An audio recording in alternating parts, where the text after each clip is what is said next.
We all know that young Aussies like you and I are being more affected by high rates of anxiety and depression than ever before. In fact, statistics released by Medibank this year show that rates of anxiety has nearly doubled over the last few years, whilst depression has increased by 30%. But why are law students feeling the brunt of this particularly more than other students? And more importantly, how can we fix this? I talked to the president of the Law Society, Pauline Wright, more about this. Perhaps it does come down to a personality trait, that the sorts of people that choose law as a profession, they're probably high achieving people who are intellectually inclined, and that does mean that when they don't get things right, they blame themselves much more than other people would. She believes the first step to progress is breaking the silence. Share those feelings, because you probably find that others are feeling the same. And when we all start talking together, a burden shared is a burden halved, and really it does help. But according to a survey of law student wellbeing in 2016, 54% of males and 41% of females had a high concern about social stigma in the legal profession. Nearly half of the respondents were discouraged from seeking help due to the threat it would pose to their bar admission or their job or academic status. So I spoke to Marie Jepson, who started the Tristan Jepson Foundation in memory of her son, who took his own life in 2004. The catalyst really was at a gathering after he died, that a number of his friends who arrived with their partners, and the partners said to me, you know, all our guys suffer from depression, have refused to seek help and have sworn us to secrecy. In New South Wales, even though there is no mandatory reporting for lawyers entering the profession, many are refusing to open up. If there's a stigma in the community, it's tenfold in the legal profession.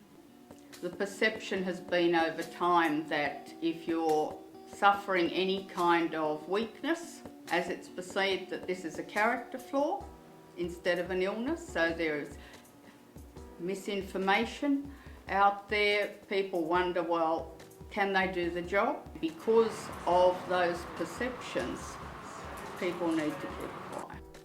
In fact, the survey further showed that 51% of male respondents compared to 30% of female respondents believed that they could handle the problem themselves.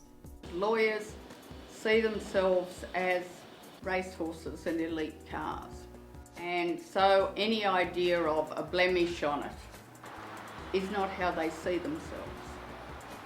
But elite cars and racehorses need greater care than the ones that are on the track and on bumpy roads.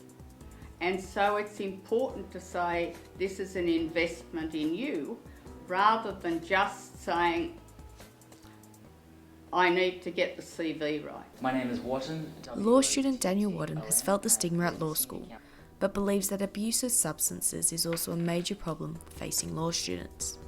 There is a real drive and requirement that you're at your academic best, in that people will take, whether it be prescription or other medications, heavy caffeine usage or alcohol, in order to cope with the stress and to continue to work at such high level, and that naturally has an adverse effect on their mental well-being. There is this innate desire in law students to succeed, to always win.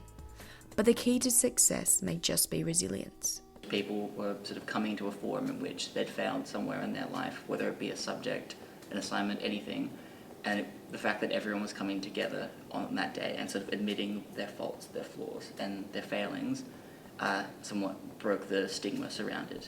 Maybe all that we need to do is simply ask, are you okay? I just think it's time that the world woke up and said mental illness is not something to be afraid of. It's something that people will come into occasionally in their lives, like a bad flu. But you can take medication and it's gone.